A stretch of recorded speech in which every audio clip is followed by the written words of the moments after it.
So welcome back, people, to the Let's Get Moving podcast. My today's guest, he didn't just study the science, he also survived one of the most selective environments in sport psychology, earning one of the 20 spots, only 20 spots that was available nationwide in Stellenbosch University's prestige high performance programming school. And over a decade now in the trenches, as he liked to call it, he's also taking that test principles straight into the absolute limit of coaching. Even then, so back to back, he was in 2023 and 2024 a CrossFit Africa Semifinals. And now he's shaping all of the athletes, all of the elite athletes daily at Sense Fitness in Dubai.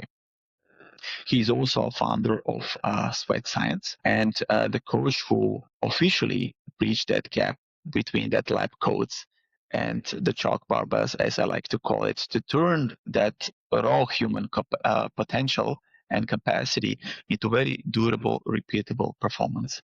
So please help me welcoming to the podcast, the Lloyd Smith. Lloyd, it's a great pleasure to have you on my podcast here today, my friend. Yeah, thanks for having me. It's great to be here, and I appreciate the opportunity to talk with you today. The pleasure is all mine, my friend. So I would like to go really straight to the point because I was really mesmerized with your knowledge, with your science-based approach and everything that comes with it in the whole spectrum of the world of sport performance, strength and conditioning, and of course the CrossFit that you're very deeply involved with. So in that functional fitness world, we routinely ask the athletes, to hit the near maximum lifts. Basically, even then, while their blood like that is spiking past to that 12 macromole per liter limit. And biomechanically, what is the exact link in that kinetical chain that breaks down first, by your opinion, when an athlete, transitions from that high output cardiovascular piece straight to the heavy lifting here? What is your opinion about that? Well, I think the high lactic acid content in the muscles makes motor control very difficult. Yeah. So it depends on the movement, right? If you're going from, let's say, the assault bike into a gymnastics piece, which is high skill, high motor control demand, then you do need to take a bit of time to regain that ability. Everybody's gotten off the assault bike and a movement that should be natural to us, which is walking. Yeah. We're not able to do anymore. The legs just don't know how to do that. So it definitely depends on the movement. Something like, let's say, a sandbag clean or something like that, you would have a shorter time requirement. But I think that's, when I think about the demands, I would relate it almost to swimming as a different sport, or even something that just came to mind was like a sniper. So while you are breathing heavy and your heart rate is really high, you do need to execute the movement. So you need to find the timing almost between breaths where you can brace and breathe, brace and breathe. Why I say sniper is because, there's like this thing where you need to pull the trigger between heartbeats or whatever the case may be. Definitely. You hold your breath and everything is still. And swimming is the same, where for a period of time, your head is underwater. You cannot breathe. So that timing of the breath and being able to brace and then execute the movement and then, trying to get into that rhythm. I think a lot of people have experienced this where if you haven't thought about it before, maybe thinking about your breathing rhythm on something simple like wall balls or thrusters or dumbbell snatches, when you start to implement that rhythm of breathing, it's your output just goes through the roof. You're like, I wasn't even aware of this. And now that I'm timing my movement with my breathing, it increases my capacity. So I think that, that I hope that answers your question. Yeah, definitely. And following that breakdown, I know also in my cases with the clients that I work with, most of the athletes, they are blaming their lungs. for that Yeah. failure, but it's also often a failure of pressure, rather Yes. than just the oxygen level here. And how do you consider constantly coaching an athlete to maintain that intra-abdominal pressure, Oof. to have that structural bracing when they're Mm. literally just gasping for for their life in that specific moment? Yeah, I think What is that your secret that's. here? I don't really think that I have a secret to per Yeah. se, but I would say that the things that I would think about for the athlete is obviously capacity, right? If I'm Hmm. asking you to hold, going back to the assault bike, if I'm asking you to hold 70 RPM for 30 Yeah. seconds and then we're going into some heavy cleans, Yeah. one, what is if I'm asking you to hold 70 RPM Yeah. on the assault bike, what is my maximum? Is my maximum 72 RPM? That is my 10-second sprint, Hmm. Hmm. and I'm asking you to hold that for 30 seconds. Well, that's going to affect my cleans. And then also, what is the percentage of the clean compared to my 1 RM? Yeah. So I think improving capacity overall, developing competence on the assault bike will Yeah. help, and then increasing overall strength, right? Pavel Tsatsouline, the very famous strength It's coach. Yeah, his famous quote is that strength is the mother of all qualities. Yeah. So, the stronger you are, the less you need to brace. Because if my 1 RM is 100 kilos and there's 90 kilos on the bar, well, then I need to brace at 90% of my total capacity. And to regather that ability is going to take me much longer than somebody who has 140 kilo clean and we're doing the same workout. 90 kilo on the bar for them is going to feel like whatever that is as a percentage, like Yeah. 60%. Yeah, Yeah. for sure. So it all increasing that's what I would think about in that sense. If we're going if you're trying to now expose athletes to these higher percentages at under fatigue, then for me again it goes back to the timing of your breathing and the just the overall exposure. Like the first time you do it, it's going to feel terrible.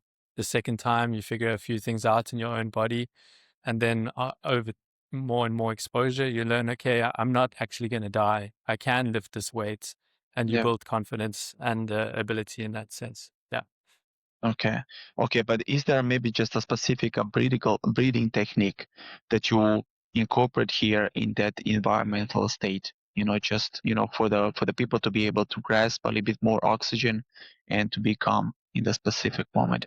I don't know. For me, in my situations, I am very good advocate of nasal breathing. I don't know if you're Mm, maybe mm. So I like even from even now and then to practice with my clients a box breathing methods and something like that. Mm, So mm. what is your case scenario here that you have been involved with your clients, or just that you realized Yeah. that it worked So for you? for specific breathing techniques, I wouldn't say that I implement nasal breathing or anything like that, Hmm. but I have seen that people who come from swimming have a much better capacity to not panic when they don't have oxygen. Yeah.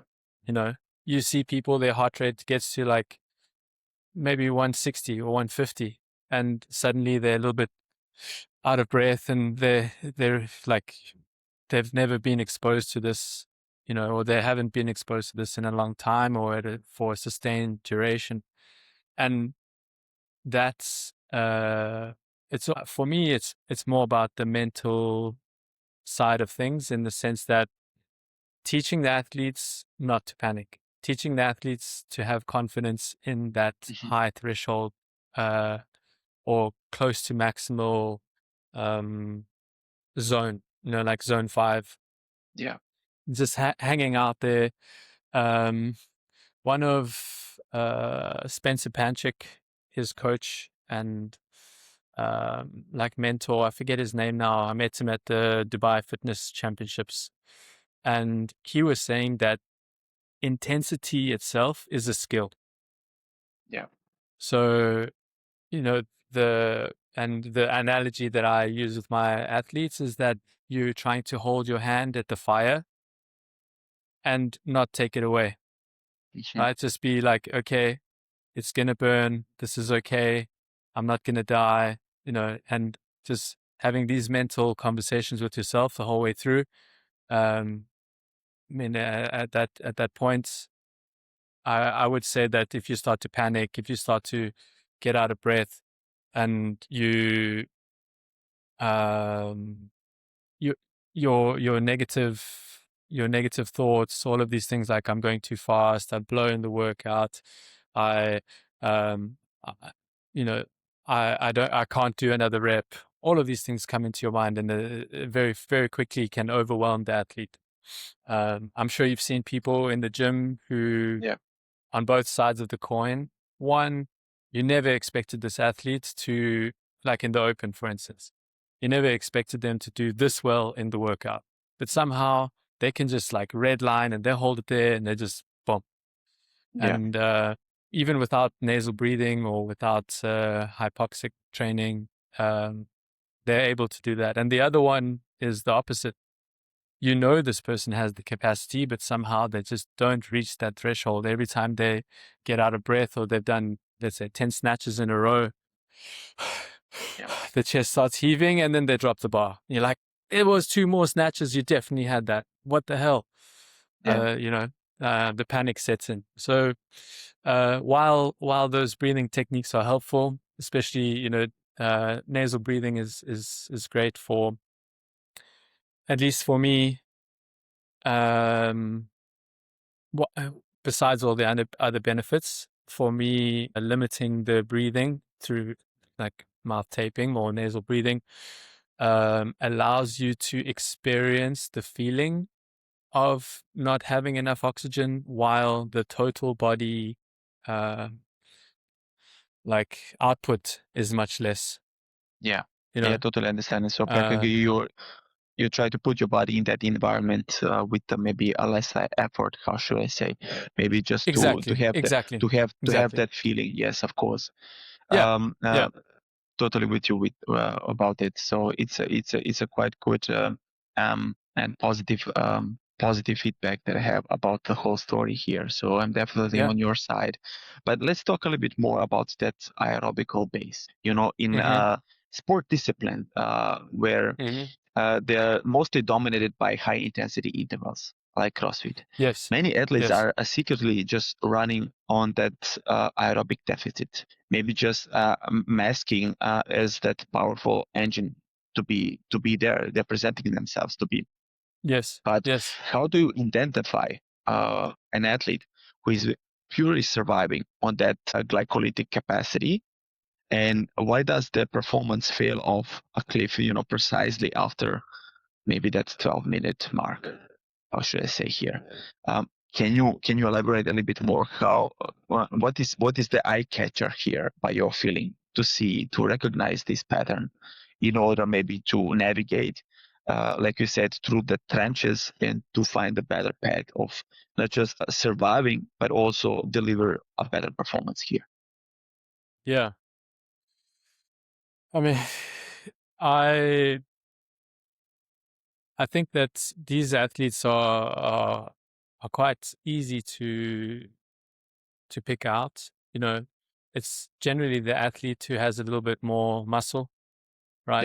Yep. They have the type 2 muscle fiber, a higher concentration than most people, which means they can Yep. build muscle more easily, and so on and so forth. And then, you know, obviously just hanging around the athletes, and it might be that the athlete is less, like has a deficiency in their aerobic base, or that maybe their workout pacing is not as evolved as the other athletes, so they don't Hmm. understand their body as much, Okay. Yeah. and because every athlete is just they're trying to get the best out of their ability that they can, right? Yes. Sure, with training and stuff, you can reach closer to your genetic potential, but you can't tell me like somebody who's built like Colton Mertens is suddenly going to win a running workout, right? Yeah, for sure. It's just not going to happen. Not gonna It's happen. more going to be the guys like Brent Fikowski or, just taller guys just because of stride length and by other biomechanic factors. So yeah, within those, like basically through exposure to the athlete, you identify their weaknesses. And I would say that those kind of athletes, if around the 12-minute mark, you start to see a steep drop off. Like you're looking at pacing and round times and how long XYZ is taking them, and comparing those percentages, there will be some fall off over time. Like everybody is going to get slower unless you're Rich Froning and you can hold exact paces every round. You know, or I think his secret was that he trained so much that he knew his body for every different time domain, right? Yeah. So it's like, okay, this is going to take me 8 minutes, so I should go at this pace. And this is going to take me, 12 minutes, so I should go at this pace. So yeah, I'm not really sure I can give much a more clearer answer than that. I don't. Maybe I can help you up in a sense of Yeah, if you inherit that athlete with the exact profile, as you said, massive, yeah, explosive power, but maybe yeah, zero sustained capacity. yeah. What does your first full week block or maybe like a macro cycle looks like of your programming? To Oh build yeah, that mitochondrial density.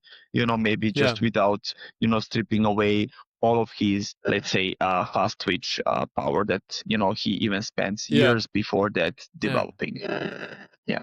Yeah, I mean the guy that I like, I mean the prime example of a guy like that is Noah Olsen, right? Yeah. Or Tola Marquinhos. Yeah. Those guys are like they're just, Yeah. there's just muscle everywhere. Yeah.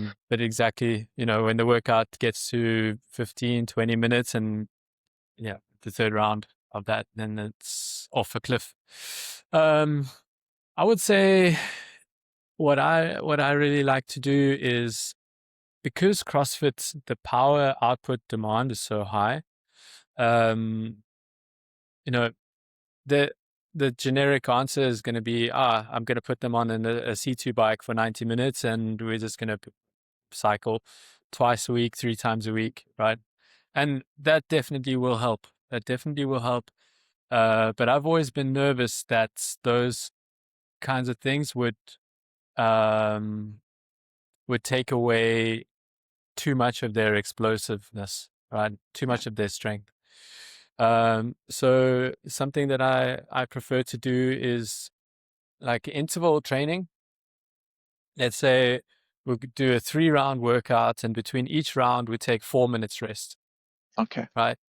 Yeah. And then the next week we take 3 minutes rest. And then the next week we take 2 minutes rest. Mm-hmm. So different movements in each one and whatever, but basically you start with this much rest so that you can fully recover, and you slowly reduce it until you're doing a 20-minute workout unbroken, at Is that a high is that intensity. sorry that I'm interrupting. Is that actually what you're No, speaking about, like a Norwegian style of developing that VO2 max? The I principles like with 4 minutes intensity training and then yeah, reducing to the active recovery in between, like you said, for 3 minutes. yeah, So basically yeah, the Norwegian principle is like you said, from 85% and then above, mm, just reaching that, that your heart rate maximum variability, and then reducing with the active break, 3 minutes active rest, with like maybe 55 to 60% of your heart rate. Um, yeah, Okay, so yeah. yeah, okay, so yeah, And I yeah, mean, the time domains and stuff, but they can vary, but the mhm, principle is the same. You the want the same, guy yeah, to yeah, improve. You want the guy to improve on a 20 minutes time domain. yeah, So then your intervals, you should be working a total amount of 20 minutes. Yeah. And the rest time, obviously, including rest, it will be maybe a 30-minute or 35-minute workout. Definitely. Right? No, And it's very then good. reducing that. Yeah. I'm pleased. I'm pleased because it just confirms also how should I say it, the theory that I have in my head, as what you basically said. So it clearly, gives not just from that science-based perspective, also from the practical perspective, that it shows up that they had the positive results also as an outcome for the athletes and in a daily, not just the elite athletes, but also for the pure just enthusiasts over there. Yes. No. And again, those intervals are going to expose you to your own pacing, to the real workout feeling. Yeah. I know guys use this like 90 minutes zone 2 on the bike, but that's not how workouts feel. So Sure. I feel like you're getting more than one benefit in the interval style training. Yeah, definitely. I'm totally on your side here. And when we talk about the CrossFit as a total, it relies very heavily on, by my opinion, on a sagittal plane. We can see that bilateral movements all over the place, as you said, cleans, squats, thrusters. But yet the athletic movement is inherently reciprocal and very unilateral in everything that we do on a daily basis. So where do you see bilateral like overtraining manifest as a power leaks or maybe even a compensation patterns in that elite performance here? So what we can do to just do a little bit different to make the balance here, by your opinion? Well, that depends on if you're training for sports or you're training for lifestyle. Let's talk about the lifestyle per se. So let's talk about the lifestyle per se, and then we can also just quickly elaborate also with the performance. Like that. I mean, I can end the sports conversation in one sentence. It's the sport that you're training for is the sport that you need to practice. Yes. So you need to ignore all imbalances and train for what you need to perform, like gymnasts, not a lot of gymnasts are training their legs, but they have massive upper bodies, and this is it's an imbalance that you accept as part of the sport. For sure. For lifestyle movements, I personally enjoy just trading out the normal barbell movements for dumbbells or kettlebells, because you can easily go on a unilateral, single arm dumbbell snatch, single arm overhead walking lunge, single arm XYZ. And just in that way, trying to keep it fresh. Also, I'm a big fan of things like sandbag cleans, because even though you're bringing it up to the middle, you have to finish on one side or the other side, so there's some core, some rotation, elements like that, just to keep it different. And the easy one is just to incorporate more running, different styles of running, sprinting, long distance, sled pull, sled push, that kind of thing. Rather than the basic gym training. Yeah. Okay. And if we look at the top 1% of all of the athletes, who are able to execute that high volume training, or even that gymnastical pieces that we have in CrossFit, that extreme fatigue. What micro efficiency do they possess that maybe 99% completely miss?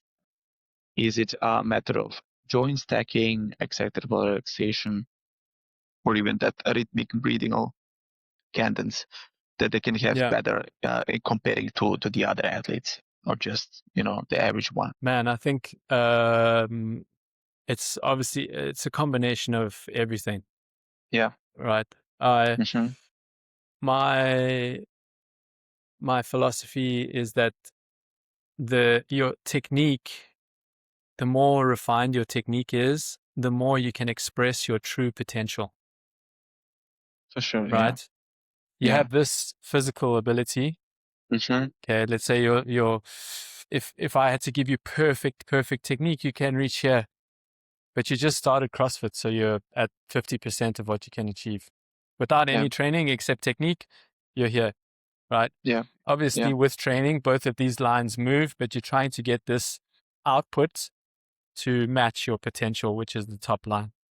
Of course. I would say that the movement timing is for me like the sequence of muscle contractions and that kind of thing, and the timing of the body is what differentiates the top guys from, let's say, because at the top 10%, everybody can move relatively well.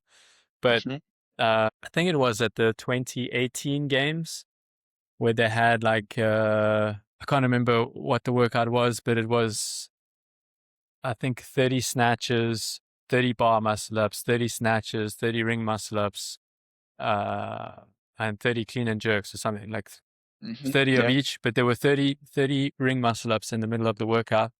And I used this video with every single one of my athletes, showing them Matt Fraser doing ring muscle ups. His toes reach exactly, like if my headphones are the level of the ring, his toes reach exactly the level of the ring before his hip kips. Like if you can take a ruler and draw this line, like this is a perfect ring muscle up tick. Everything is at that point, boom, kips. When he reaches the bottom, you know, like the timing of his feet coming through underneath the rings to pop him up in the dip. Yeah. It's like, it's perfect. Him and BKG in the same workout are doing ring muscle ups together or next to each other. And you just watch those two guys and you're like, okay, this is what we need to achieve here, you know? And that's why those guys can do sets of 15 or 20 in the middle of the workout. I don't know what sets they were doing, but you get the point, right? Yes, of course. Yeah. And also, you watch guys doing Olympic lifting like Lu Xiaoxun or Lasha. The sequence of the movement is what allows them to lift close to what their physical potential is. Right? The hips and shoulders are moving exactly the same off the ground. Like there's no butt lifting first and then the shoulders. No, everything is moving the same. Exactly. Then when the bar passes bar passes this point, this is it's so watching those kind of like the perfect technique guys, and you compare that to the top 20%. It's very easy to see where the guys are missing out on their efficiency. And somebody who cleans 140 today, if they go for a seminar with Klokov or Alexei, they hit 160. Why? Because they fixed their technique, not because they made him stronger on the same day. Yeah. But let's talk about you mentioned that pacing, Matt. And I would like to also to elaborate a bit more here about it. By my opinion, so the average athletes, they treat a Metcon like a drag race. Hot out from the gate, slow at the finish. While on the other side, maybe the elites, it's like a time trial.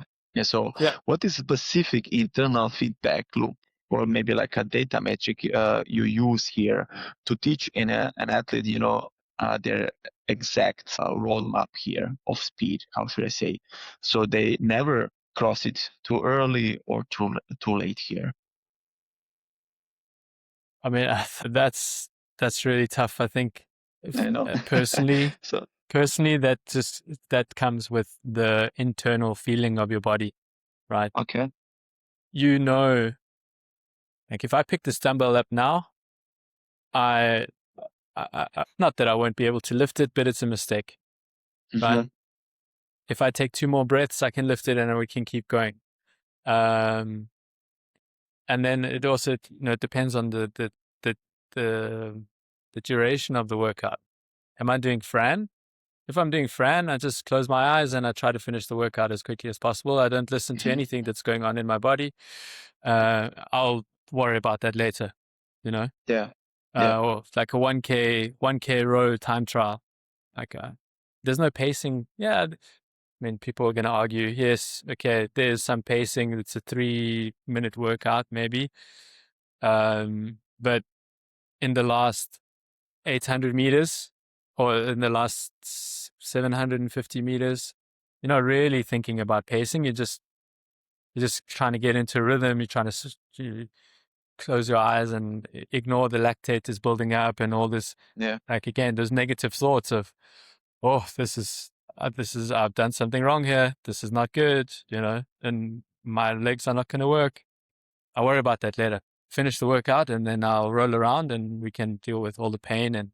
But if it's a 20-minute workout, then it definitely comes down to your intrinsic feeling, like your self-awareness, the exposure that you had to these length of workouts, and just your keeping your internal self-talk on track, Okay. not getting So it's distracted about important. somebody who's going ahead of you, not just focus on close your mind off to everyone around you. And then, in the last 3 minutes, then you can start looking around. But if you Yeah. start looking around in the first 2 minutes and you're trying to catch, the saying, there goes the rabbit, like, Noah Yeah. Olsen is always this guy. He's like, that's the rabbit. And he's out ahead first. You don't get points in CrossFit for winning the first round of a 5-round workout. Yeah. That's you Not the case. you Yeah. get points for winning the workout. Yeah. Yeah. So, it's, in those kind of workouts, 20 minutes or it's even 12 minutes. It's kind of like just stay in your own zone, understand the feeling in your body. And then in the last 2 or 3 minutes, you can start looking around and start pushing and start taking some risks, right? Getting really uncomfortable, going to the dark place, but you don't want to be in the dark place for 12 minutes. That's Yeah. unsustainable. Unsustainable. Yeah. Yeah. So, I mean, And you're exactly right. A lot of people take it as a drag race, and then the first 3 minutes they're flying, and then it's just crash and burn. it catches, exactly the same thing from race to race. But what I also saw from your page, you closely analyze the biometrics of the very best athletes in their field. And if you look at their maybe heart rate variability here or HRV, a high score is generally ideal, I presume. Yeah. But an elite athlete can sometimes show a highly deceptive HRV reading. So how do you read between the lines here of that standard variables here data, to catch that central nervous system fatigue before it maybe destroys a training session here or even a competition? Yeah. I think that, while these metrics are important, Yeah. heart rate variability, sleep score, recovery, all the things that, your Garmin is giving you, I don't think that they should be weighted as 100% of the decision. All right. I mean, since I was at the university training their coaching as part of their high performance program, we implemented a daily readiness intake.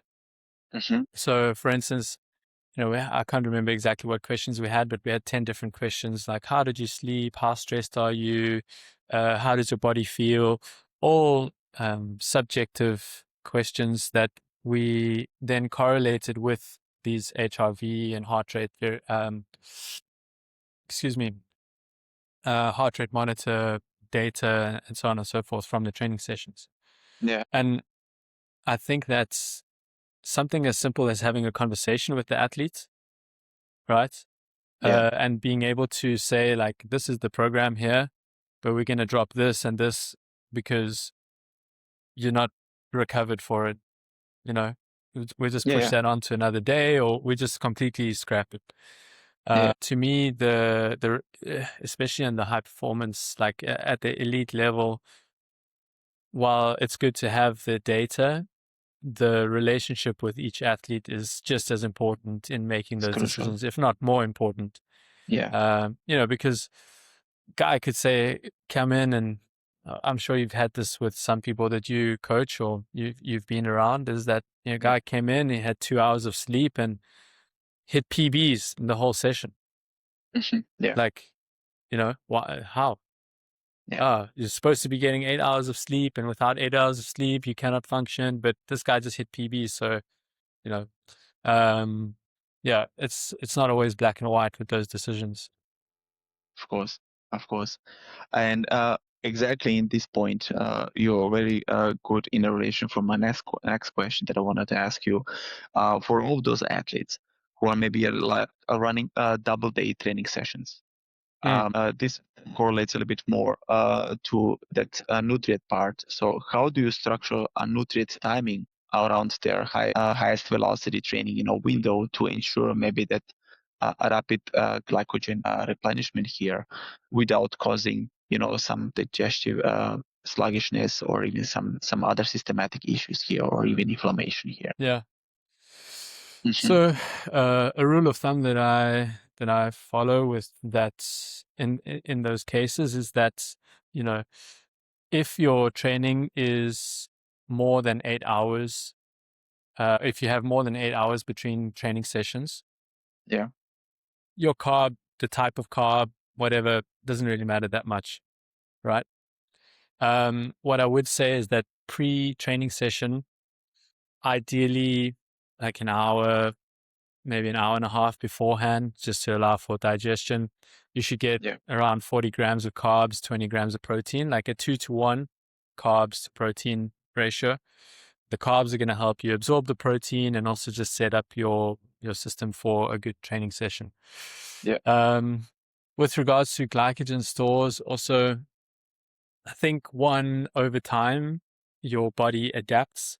So this is not as, I mean, if you're competing at the CrossFit Games and you're doing 4 workouts in a day, yes, absolutely. This is different than at a different intensity. Some athletes are training 4 times a day. So it's not different than their training sessions, but it's at a different intensity than their training sessions.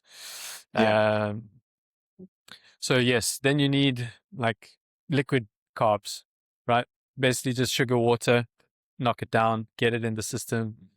Doesn't really matter what it tastes like. Yeah. You need that. Simple sugars, get it in as soon uh, as you can after the training.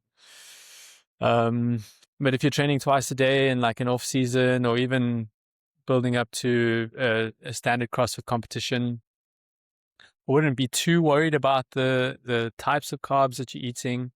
Um, just making sure that after training you're eating enough, right? Because a lot of times there's high velocity trainings or neurological training sessions where like a heavy squat session or deadlift or something like that will not make you hungry, right? Yeah. Your nervous system is really, it's Easy like in a fight wrecked. or Yeah. flight.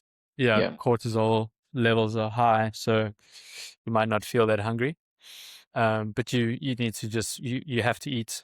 You have to take that as part of what it means to be an athlete. Um, yeah, outside of the CrossFit Games, and if your if your sessions are, let's say you're training in the morning at 9 and then at lunchtime, then definitely you need these like more instant carbs. If you're training in the morning and then in the evening, you can just eat your normal meals and you'll be fine. I Yeah. don't think you need to focus too specifically on that. Yeah. Okay. So thank you, Lloyd. So let's talk about here a little bit more about, I like to call it, foot to the ground relationship. In Yes. all of the functional training that we have, Yes. athletes also constantly alternate between highly stabilized lifting and even using just sport performance clothing here, like there are specific shoes or even some kind of minimalistic, just being barefoot. And Yes. how much does this ankle dorsiflexion or even like foot position strengthening dictates that power transfer in heavy Olympic lifting? And how do you program your athletes for it? Concretely here, is there any specific playbook that you follow or not? Uh, no, for individual athletes, it's a case by case basis. Hmm. I do remember Charles Poliquin, he is a big advocate for, the athlete that can dorsiflex the most is going to be the strongest and, can jump the highest. And, obviously paraphrasing here, I can't remember exactly what he said, but he really used to emphasize this being strong in this dorsiflex position and building ankle stability. Yeah. Again, it comes down to, the differentiation between sport and lifestyle. For me, if I'm looking at sport, I would say that for CrossFit specifically, if the athlete is reaching their range of motion that they need to, then we don't need to emphasize an increased range of motion. But movements like plyometrics and this, ground reaction, absorb, explode, that kind of thing. Training those, but we get enough exposure with that from running, from box jumps, from broad jumps. So I like to put those kinds of movements in, not necessarily as a focused block, but more on recovery days. So doing plyometrics for recovery, because it's fun. You have like, you get three athletes together and you draw a line and you're like, okay, who can jump the furthest? I promise you they're going to give their best, and they're not even going to know that they're training, or you make little rules like, okay, from here to here, you can jump, or you have to do 3 jumps in a row, right? This is the line, you have to do 3 jumps in a row, and who can jump the furthest, and so on and so forth. So plyometrics, ankle stiffness, all of those accessory things. If you see an athlete is imbalanced, maybe the external rotators of the shoulder need work. All of those like touch-up things I would put onto a recovery day, and that would include plyometrics and ankle stiffness and working on those movements. Of course, and they're equally, when not even more important than the main workout itself. And this is, yes, of course, also my opinion. And the top 1% of the athletes, they're not just training harder. I also believe they down-regulate themselves much more faster.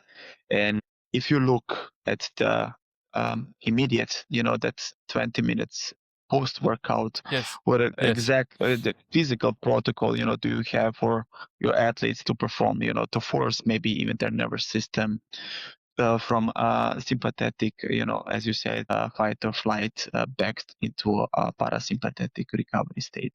Is there any type of drill or even a recovery protocol that you start immediate after the workout or not here?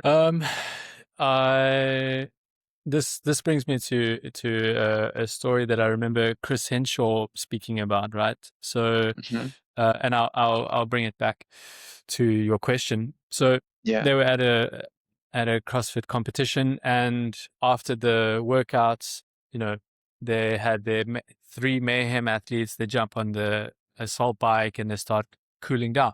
They spend their protocol is that they spend I think 5 to 10 minutes on the assault bike, depending on how they feel, and then they carry on into their like stretching, mobility drills, and so on and so forth. And so these 3 mayhem athletes that jump on the assault bike, and there was a rookie there who wasn't part of mayhem, but was competing in the same competition, and they jump on the assault bike next to the athletes.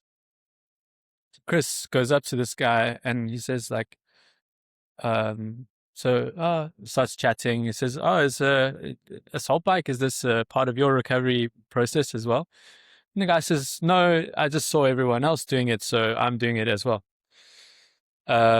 So, which brings me to my point, is that each person needs to treat their recovery protocol like Pavlov's dogs, right? So you know the story: you ring the bell, the dogs start drooling, right? So it's not that your recovery process has to be exactly the same as every other athlete's, but you have to have triggers in your mind that your body understands when I get onto the assault bike for 5 to 10 minutes, this is how you want me to respond. You want me to now switch from the sympathetic to parasympathetic, you know? Yeah. It can be that you go after the workout, you lie down with your eyes closed and you do 50 deep breaths. Yeah. This can also stimulate, nasal breathing or whatever you want to do, but you need to make that a routine so that when you finish the workout and you want to now switch to the parasympathetic, you start that routine and your body understands, okay, this is what's happening. This is where we need to go. Yeah. Yeah. I mean, everybody has their own one. The one that I was using with my athletes was this one with the, you just jump on the bike, 5 to 10 minutes, depending on how you feel. If the workout was really tough, then you probably need a bit more time on the bike. If the workout was really, or not really tough, excuse me, a short, sprinty, high intensity workout, you probably need more time on the bike. Yeah. 30-minute Metcon, where let's say it was like running and burpees, you need 2 minutes on the bike. You're already you're not at the 9 out of 10 level. You're at the 7, 6 out of 10 level. So you don't need that much time on the bike. You can immediately get to your mobility drills and stuff like that. But the important thing is that you get onto the bike. Yeah. You start pedaling and your body understands, this trigger, and I go from here, I do the next thing and the next thing. Then I have my food and so on and so forth. So it's like each little 3 or 4 steps need to happen in the same sequence every time so that your body understands, okay, this is what's Understands. Yeah. happening. And yeah. Sending the Yeah. right information. Yes. And Yeah. as you said, every elite performer has a blind spot. Yes. Physical strength, even that becomes their structural liability, because they lean onto it maybe too heavily. But how do you identify an athlete's dominant trait here, and deliberately restrict them, for using it during a targeted adaptation cycle here? Is there any specific, how should I say, a backup phase here that you want to maybe deliberately, maybe just linking to another path in order to bring the best out of it when the athlete, Yeah. So, mean, needs to especially increase the speaking about, needs to increase this yeah, performance. Yeah. yeah. So, Yeah. so speaking about athletes specifically, I've heard many times Matt Fraser saying about, in interviews, he Yeah. would do heavy Olympic lifts maybe once in 6 months just to make Okay. sure his numbers were there, right? Hmm. Or Yeah. once in 4 months. But you're not, you already know that this is a strength of mine.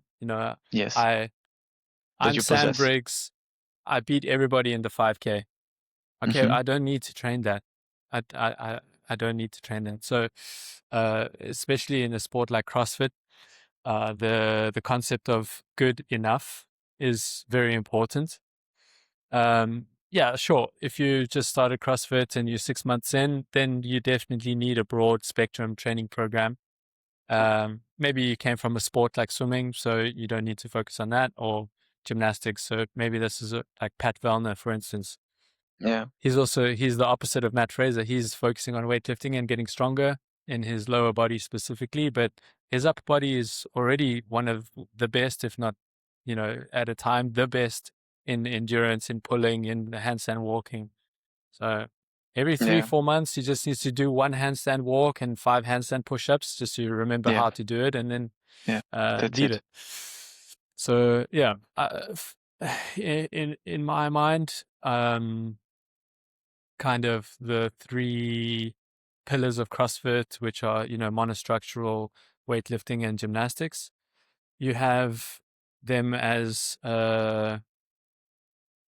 like a bar graph, you Hmm. know, Yeah. and you know what level the athlete needs to be at to compete at the CrossFit Games. So, Okay. for instance, for the ladies, I mean, now the snatch, you need to snatch 85 to 95 kilos to be at the games, Yeah. right? So if your snatch is not 85 or 90, like if your snatch is not 85, well, then you need to focus on snatch until it gets there. And when it gets to 85, then you need to focus on handstand push-ups to get them to, like, let's say 15 unbroken. Right?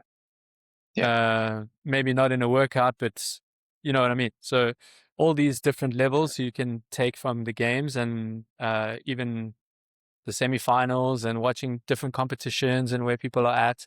And you build like, okay, to be at this level, I need this. I need legless rope climbs. I need 20 meters handstand walks unbroken. I need, pistol squats, 20 unbroken on one leg. All these different parameters that you build up, and you say, okay, out of these, my athlete is lacking in the deadlift the most. Like, out of these 10 components, the deadlift is the furthest away from the competition. And you build that up. And then the next one, and you like climb the ladder like that. Yes. Yeah. But for example, in the case of energy levels, when your athlete enters maybe that deep metabolic acidosis, when muscles starts to burn, when the blood pH also drops very drastically, and oxygen availability just is missing, the brain triggers an intense panic response.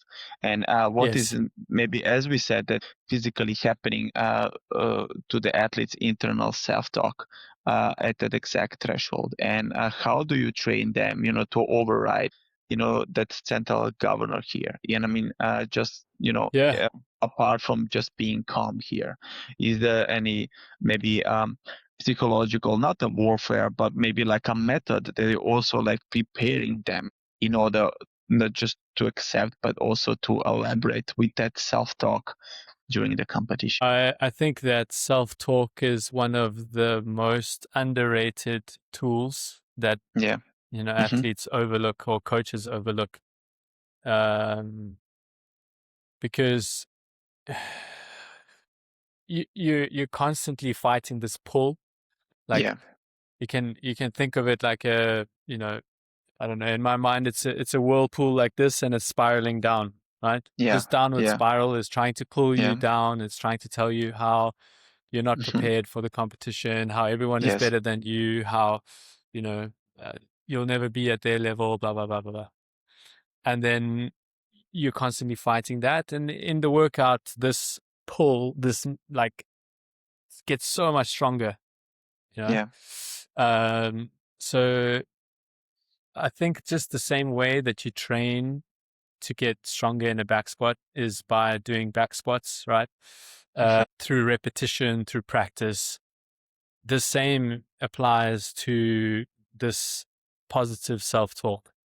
And it might not even be, you don't necessarily have to say that, I'm the greatest athlete that's ever walked the face of the earth, but at least be objective about it.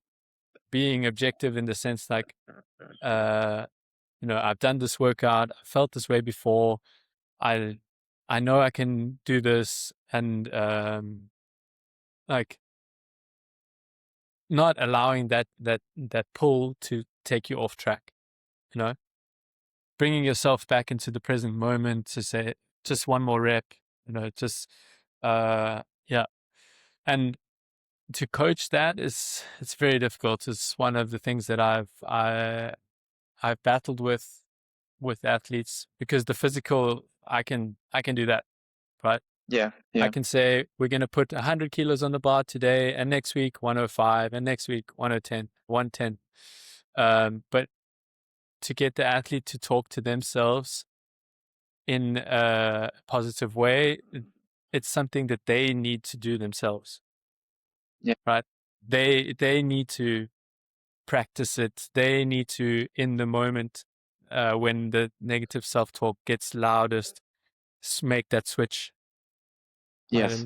I haven't found a good, I mean, maybe if you have any suggestions, I would love to know them, but a good method of instilling this, like a progressive overload of positive self-talk, if that makes sense.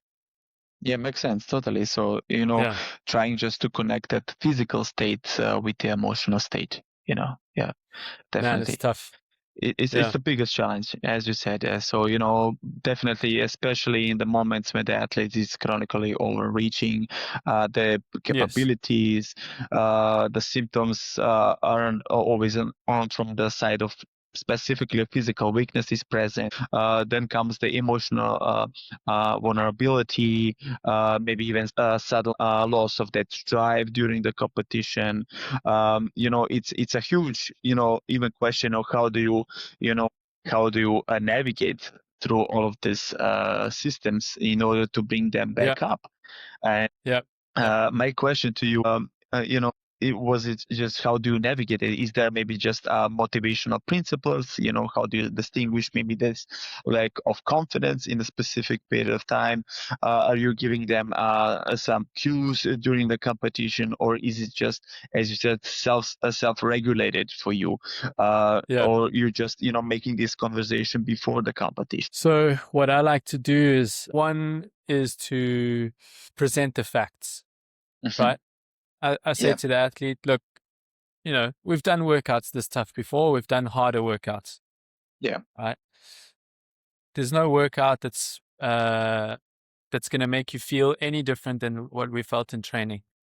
sure, yeah, Yeah. yeah, We know what your strength is, and we we might not know what the other people are capable of doing, but the most important thing is that uh, you give the best effort. I always say that effort is the number one.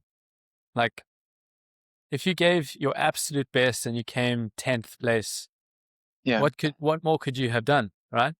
Yeah, you yeah, weren't good enough on the day to beat the competition. So we go back and we work again and we try to achieve a better result the next time. But if that was what you could do, then I mean, what more? You cannot suddenly like go Super Saiyan and level up at the competition. yeah, So I try to ground my coaching in like objectiveness, in something that is within the athlete's control, and leaning on the training that we've done, the ability that we've the athlete's ability level, and the amount of effort that they can put into the workout, into the competition, right? yeah, Just yeah, say, focus on what you're trying to do, execute to the best of your abilities, and the rest is not really in your control. You can't control that. Matt Fraser is part of the workout today. You didn't know. yeah. What can you do? You can only do what you can do. Of course. And let's Yeah, let's talk a little bit more about that concept of flow state. yeah, In functional fitness and everything that we can do, it's easy to find flow in that rhythmic run, for example, to find that pace, yeah, maybe to find that yeah. rhythm. But for me, it's also very incredibly hard to find it during heavy lifting, at Mm, that chaotical environment when it comes to it, maybe switching to the ring muscle up. So what does a flow actually mm. look like and feel when you're, redialing at 95% of your maximum heart rate here? How do you navigate to overcome those difficulties? Is there any trick that uh, you apply? Again, I emphasize being present, Mm-hmm. being Yeah, present. So, yeah, you know, not worrying about what the next rep is going to feel like, just okay, worrying about what this one feels like, staying in the moment of the rhythm of the movements, trying to feel what, like, trying to keep all your thoughts internal to your body, kind of yes, like you know, Formula One cars have got a million and one sensors all over the tire pressure and the front wing and whatever else. So, um, kind of doing a system check over your body every time, every rep, yes, and then also again just focusing on what you need to do. yes, You, I need to do a ring muscle up. I need to. I don't need to chalk for 20 seconds, right? I need to yeah, get from the assault bike or from the rower or from the barbell to the rings, and I need to start doing these ring muscle ups. I just need to. I need to get to there and start. So yeah, trying to keep the objective ahead of you, trying to stay present internally, and again, this takes practice. The more you can do that and not look around and, oh, this person is doing that, the stronger your performance is going to be, in my opinion. Okay, but what about that psychological, how should I say, part of it? When you strip away that identity of being a top performer from the athlete, in those cases, many athletes, by my opinion, they also struggle with who they really are outside of the gym. And how much does an athlete's existential security and maybe emotional crisis can occur? Knowing their worth isn't just tied maybe to to that specific scoring board.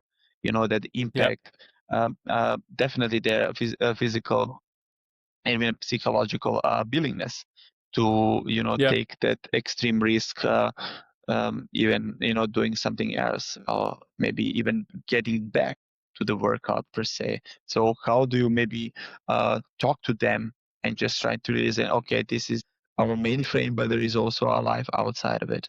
Is there any problems that you have occurred during your career as a coach in this matter? I mean, I don't think that the athletes that I've coached thus far have had an extreme case of that. I think that when, like, especially the athletes that I had in South Africa, the community was very strong, right? These people had identities. They're not full-time athletes. They're not paid to be CrossFit athletes. So it's a little bit different. Yeah. But when I think about somebody like Tom Brady or Matt Fraser or Rich Froning, like, that is what makes them great, is that tied in, if I don't perform, if I don't win, then I am not anything outside of winning, right? Michael So Jordan, yeah. yeah, exactly. So it's a very, very fine balance. And man, you almost don't want to take that away from them, right? Yeah. When an athlete does badly, then you can say, look, you're not your whole life isn't CrossFit. It's okay. But you do want that to fuel some of their trainings, because it will help you push harder. So yeah, I personally haven't found the right balance for that. But it's kind of Because scary, I have to say, because most of them they can't lose. They don't know how to lose. Even now, I don't know if you witness the World Cup final. How the Argentinian so went after the celebration of getting the trophy. So even in the loss, at least what you can do, you can be showing us some respect and fair play. But I understand. Yeah, it's challenging. It's one of the biggest topic that you have to consider as a coach, and the high performers, they're constantly evolve. They're constantly even pushing you to re-question your decisions. And that's even leading to the next thing that I want to ask you as a programmer, as a coach. You're very eloquent in everything that you do, but you are constantly playing that game of biological chess. If you increase an athlete's absolute strength, you maybe often stiffed the fascial tissue, which can probably hurt that structural elasticity and conditioning. So what is your framework for maybe managing that trade-off between structural stiffness because of the demands of the exercises and that fluidity of that cardiovascular pacing here? Is it also, can you a little bit more be specific here, just to engage the audience here, just to understand a little bit more because of the complexity of the sport? Yeah, I mean, just sorry to go back to your previous question. I don't think that being sad about losing is a bad thing, but you can't be sad about losing if you didn't do any work. Right. So, I mean, for Argentina, obviously they worked hard. They lost. It's fine to be upset, and I sometimes don't really get this idea of you have to be a good sportsman. Like I can also show my emotions and be pissed off that I didn't get what I wanted. But yeah, back to what you're saying about strength versus cardio trade-off and the adaptation that happens within the body, right? Yes. Yeah. To me, uh, I think of it more as the velocity of the movement. So, for instance, you can't be super stiff and still do Olympic lifting, right? Okay. Yeah. You need some elasticity, you need some movement. But if you only do Olympic lifting, your squat will never be what it can be. Um, the squat is just an accessory exercise for the Olympic lift. So, Yes. in my mind, I'm constantly thinking about the force velocity curve and training athletes along the whole curve, so that you have maximal speed and then maximal strength and then power in the middle. Speed, strength, strength, speed along the continuum there. But yeah, this you are if this is the curve here, Yeah. you going this way, then you're going back, then you're going this way, then you're going back, and Yes. just kind of playing a balancing act between the two extremes of maximal force and maximal velocity. So is this practically how do you design that microcycle? I mean, when you want to program for high velocity mechanics like sprints, Yeah, Olympic lifts here, alongside that maybe deep cellular endurance here without causing that competing interference. adaptations, interference, at the muscular level. I think that if you're training for CrossFit, you just have to accept interference as Yeah, part of the sport, the right? sport, yeah, Yeah. Look, like I said, if somebody is like Sam Briggs, right, yeah, they're going to win every 5K that they run, then yeah, you can have a focus block. You need to focus on your strength. You need to take, 12 to 18 months to get hmm, your strength level up to the game's standard or the yeah, standard of whatever competition you want to compete in. hmm, Um, and yeah, if the workouts are in your favor and they're all above 35 minutes, yeah, then you have a chance at winning the competition. But that's not really a well-rounded CrossFit competition. Now you're just gambling. So if you're not Sam Briggs or these outlier athletes that are really strong or really endurance based, then you do have to accept some level of interference. You do yes, have to maintain, even if you're not focused on building it, right? You do need to maintain some level of endurance while you build strength. You do need to do metcons. You do need to do, um, aerobic work, that kind of thing, running and so forth, while you're focusing on strength. And although the strength will not improve as fast if you focus on both, you will not have to then regather this deficit over time, right? yes. Yeah, Yeah, it makes sense. Makes sense. But I would like to go just a step back, Lloyd, and sure. also discuss about your coaching relationship. Yeah, As I mentioned, so all of the elite athletes can be very notoriously stubborn and are highly driven. What does yeah. for you maybe has been the most profound failure maybe in that communication with the high level performer? Is there any? How did you or your failure fundamentally reshape the language that you use nowadays as a coach?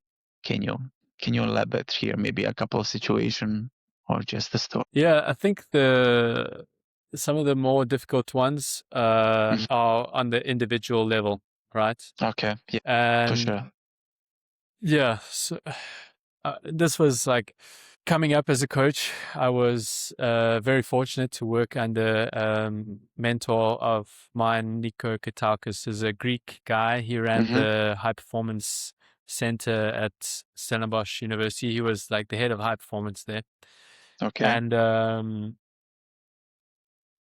training with him if you came into, so we're training the university's men's hockey team, the university's men's rugby team, excuse me, men's sevens rugby team. You Okay. come in, you do your work, you leave, Yeah. right? What is written Yeah. down is what gets done. There's no adjustments. We do, because it's a group, and to micromanage every single person would be impossible. So for that setting, Yeah. if it says 5x5 back squat, you do 5x5 back squat and you go home. Then I started coaching individual athletes, and I realized, like, this is not working. It's it then becomes an individual relationship, right? Yeah, it has. Yeah. Yeah. So you come in, you give the program, the person's like, but I didn't sleep well last night. Can we adjust such and such program? And initially, my reaction, because I had been in this high performance setting for so long, I was like, no, this is Yeah. the program. If you don't do the program, it means you don't trust me. Yes. Yes. I've Yes. written this roadmap, and if you do X, Y, Z, you will achieve your goals. Which is, I mean, as a coach, you need to believe that, because that is ideally what you're trying to get your athlete to do, right? Yeah. And yeah, I mean, you have one athlete, they leave after 3 months because they're like, this guy is like military style. He's not listening to anything, any feedback. Um, and yeah, it took me a really long time to realize, like, okay, let me just make some adjustments to the programming. And not that every single microcycle or macrocycle that you write is going to be perfect, Yeah. and I'm very happy to make adjustments to the programming, especially now. But I even then understood that, maybe the progress of the athlete is beyond what you expected. So you cannot stick to what you wrote down, because what you wrote down was, the athlete is going to improve 5 kilos every week on their back squat. But after 3 weeks, they've improved 20 kilos. So what, are you going to keep increasing 5 kilos? No, of course you have to make changes. But yeah, I think the thing that I learned over time, and that was a big failure for me, especially initially, was that sometimes the personal relationship takes preference over the programming that you wrote down. The plan that you had in your mind, that was like this perfect plan. You spent 8 hours developing the week's programming, and now the athlete comes in and, they've had a bad day, and they want to negotiate what rep scheme to do, and what, how many. Oh, I would prefer to do box jumps. Can't we do box jumps instead of snatches? I'm like, man, no, no. So yeah, in terms of like an individual failure, it's tough to pinpoint one exactly. But I think as an overarching theme, that was definitely something that I learned the hard way, and kind of, yeah, continue to learn where the line is between the relationship and the program and the direction Yeah. of where you want to go. Yeah. You have to be more fluid with it. That's for sure. Even in my Yeah. situations where I also have to drop down also all of the barriers, just to keep them on the track. But Yeah. Not only that. No, I mean, not only that, but people think, okay, so I wrote this 1 week, and now yeah. we have to change Thursday. Okay, but it's like a butterfly effect, right? If Yeah. I Yeah. change Thursday's programming, it means I have to change Friday and Saturday and next week's programming. And then, like, this whole Yeah. thing You're gets losing the knocked on. concept. Yeah. Yeah. Yeah. Yeah. Anyway, Yeah. yeah. And apropos the periodization model, is there any specific loading strategy that you implement to ensure that maybe your elite athletes, that connective tissue or just mechanical or further development outlast, their competitive career, or putting them on the right track? or Yeah. is it just also like from individual? Yeah. So for the athletes that I've coached, I think that my outlook, I'm not coaching Annie's Doris daughter or, um, Jason Hopper or these guys, right? So in Yeah. Africa, again, the athletes that I'm coaching are not professional athletes. They Yes. are people who do CrossFit who are really good and who, they could be professional athletes, but there's just no funding for it. There's no ability for it. So in my mind, if you're going to go to the games and you're going to go to compete and your aspiration is to be in the top 10 or to make a career out of it, then these kind of considerations are not relevant. Yeah. Like Yeah. if you hear Rich Froning talking about his body and he's like, yeah, I can't really squat because my knees hurt. And the guy's like 38, I don't know, 40 years old. I don't know how old he is, but he's young, Yeah, something right? like that. Yeah, I think it's Yeah. maybe yeah. So he's like, oh, I can't squat because my knees hurt. I've had 3 shoulder surgeries because of the baseball that I was playing and this and that.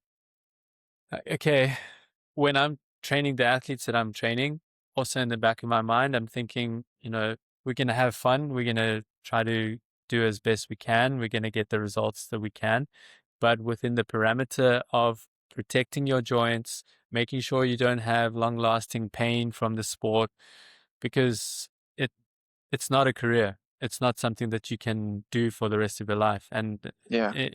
at the level that I'm coaching that's not really worth the trade-off. So with that in mind, the different things that I not necessarily implemented directly, but people that I drew inspiration from, people like Matt Wenning from Wenning Strength.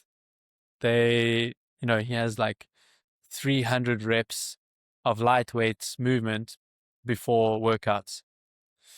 So for instance, for bench press, I'll do like 300 tricep push downs of different angles and stuff, and to just build up the capacity, like GPP of the muscle, but also the tendon strength and muscle health.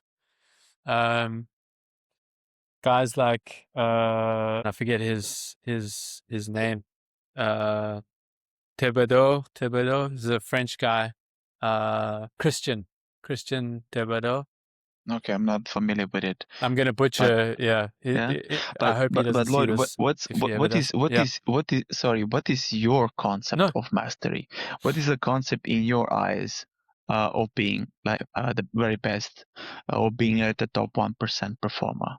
Is it about possessing an extraordinary capacity to suffer as an athlete, or is it the ability uh, of that extraordinary capacity to eliminate just waste a human movement as a performer here, as you said? So because you have to be with that technique pretty much Yeah. dominant in order for you to last. So what is your opinion here? How would you define your master class here? What would be? I think if you want to win the CrossFit Games, you need Mm-hmm. a mixture of both, right? You need to have Yeah. chosen your parents very well, in Yeah. that you get good genetics, Mm-hmm. and you need to be practicing the movements at a like ridiculous level of detail. Yeah. It's not good enough that you just lifted the bar, but how did you lift the bar? What was the muscle sequencing? Where were your hands? Where were your feet? What was your bracing like? The angle of your shoulders to your hips, to the ground. All of those small details, every single one of them makes a difference. And then you have to avoid injury, Yeah. right? Because we all Yeah. know of guys who have unbelievable potential, and maybe they get unlucky when they get injured, or their ego gets in the way. They don't want to listen to the performance cues, and my knee, I can't like. Yeah. I can't squat for the next 6 months. Okay, well, that's a whole 2 training cycles that you've just missed out of squatting and building your your strength, Yeah. Yeah. I mean, there are genetic freaks out there. You see any of the top athletes, they are absolute outliers physically than anybody Yeah. else. So even without training, they would be in the top 5%, 1% of the world. And then there's that combination of talent and, magic that comes together. Yeah. And yeah. But as your own philosophy under the Yep. name Sweat Science that you're Yes. founder that has involved this. So what is maybe one deep truth about human biology maybe or as a performer here that you believe within that absolute certainty 5 years ago, but now you would openly maybe even argue about? Is there any that kind of Yeah, I think the main one would be the muscle growth, right? muscle growth? The Okay. stimulus for muscle growth, right? Mm-hmm, mm-hmm. And in sports science, we kind of learned this continuum of okay, from 1 to 6 reps, this is strength. From 8 to 12 reps, this is Yeah. hypertrophy, and from 15 to 30 reps, this is muscle endurance. Mm-hmm. And Paul Carter has been a big influence on me in the sense of, the main thing for muscle growth is Yes. the proximity, like how close you are to failure. So whether that's with 6 reps or 10 reps or 50 reps, doesn't really matter, as long Yeah. as those last 2 or 3 reps are very close to failure. And I've used his training philosophy for that with all of my athletes since about 2022, 2021. And especially because CrossFit has a limited amount, you've only got so much energy in a day and you cannot focus on everything all at once. Yeah. So if you're burning energy doing 30 reps in a set because you think this is going to build you muscle or uh, whatever, then those are 30 reps that you could have used somewhere else, right? Yes. So his whole philosophy on muscle growth and is that you don't really need to be doing more than 8 reps. So between 4 and 8 reps is kind of the threshold that he uses, and I've used that to really great effect in with my athletes, and yeah, even Uh, everyday people that I train. Yeah, that's a very important point here, and I think, Mm. as you said, it's a very huge misconceptions in a daily life. But if you could step Yeah, into the mind of every coach who are yeah, maybe listening to this, who wants yeah, to transition from maybe just running classes uh, yeah, to truly architecting themselves as a human performance yeah. coach. So, what is the single analytical point of view or lens that they need to adapt today, by your opinion, if they want to, to level? Well, I think that there, at least in my experience, there's only so many books you can read, right? Yeah. Until you start to deal with people on a day-to-day basis and get experience. Like I was saying, I ran classes. I was in a high performance system, and then once I left and I started coaching my own athletes one to one, there was like a completely different world to me. Yeah, and I knew how to program, I knew how to design training cycles and so on and so forth. But the interaction with people is where you're going to gain the most experience. So if you're looking to make that jump from just coaching classes to taking online clients or taking clients one on one, the easiest way is through experience. And, you can do it for free if you're not confident in yourself, but um, I wouldn't, like, you don't realize how little people know about training until you start to talk to people about training. About training? Yeah. All these old, there's old wives' tales, like, Conviction. yeah, exactly. Yeah. Or, Yeah. my child is 8 years old. I don't want them lifting weights because it's going to stunt their growth. There's like these kinds of things that people still believe that are not founded in any truth. Yes. If if I eat one carbohydrate, I'm going to put on 600 kilograms and never be able to walk again. Yeah. Yeah.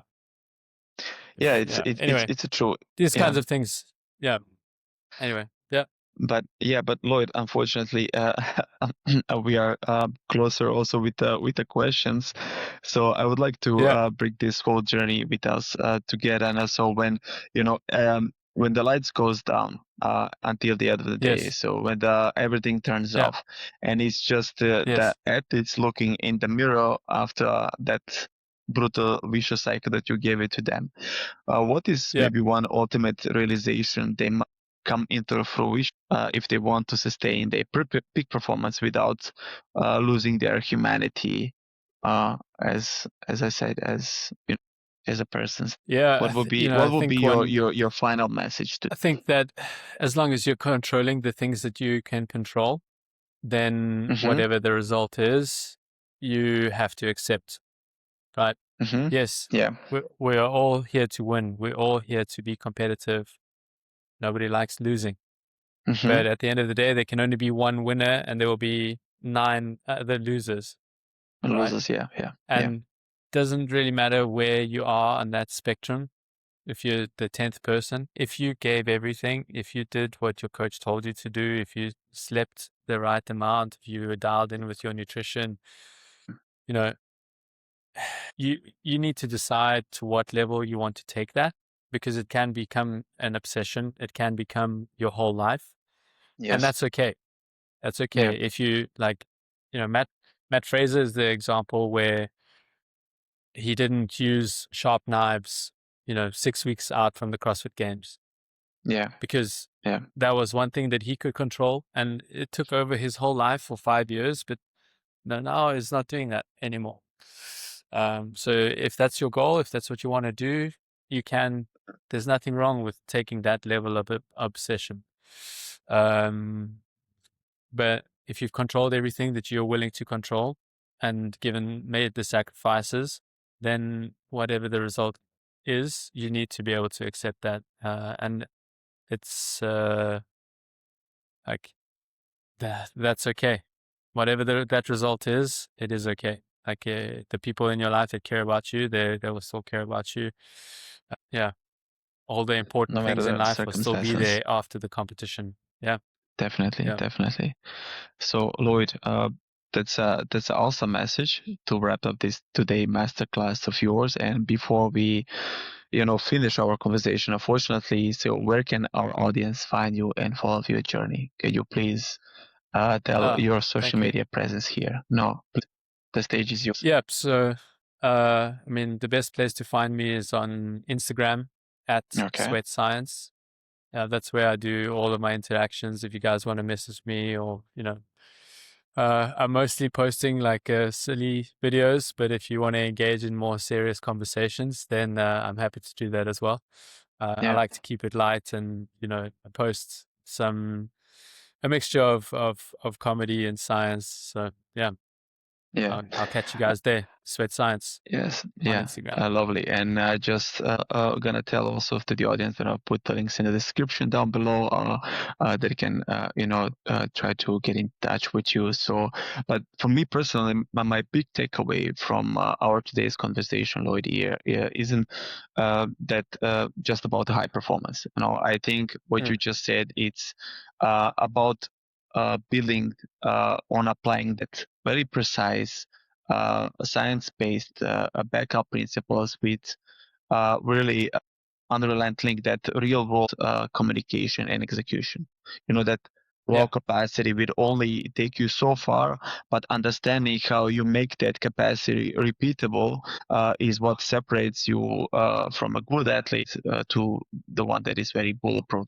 So once again, make sure to check out the Sweat Science and to follow Lloyd's workout journey in Dubai. And if this episode added some value to your coaching toolbox or your personal training, please drop a review and share it with an athlete or a coach who needs to hear this. So my message also would be to train smart, stay durable, and I will see you in the next episode. So thank you so much for being a part of the Let's Get Moving podcast. Thanks, Ivan. Thanks for having me. See you again Thank you. soon. Thank you. See you again.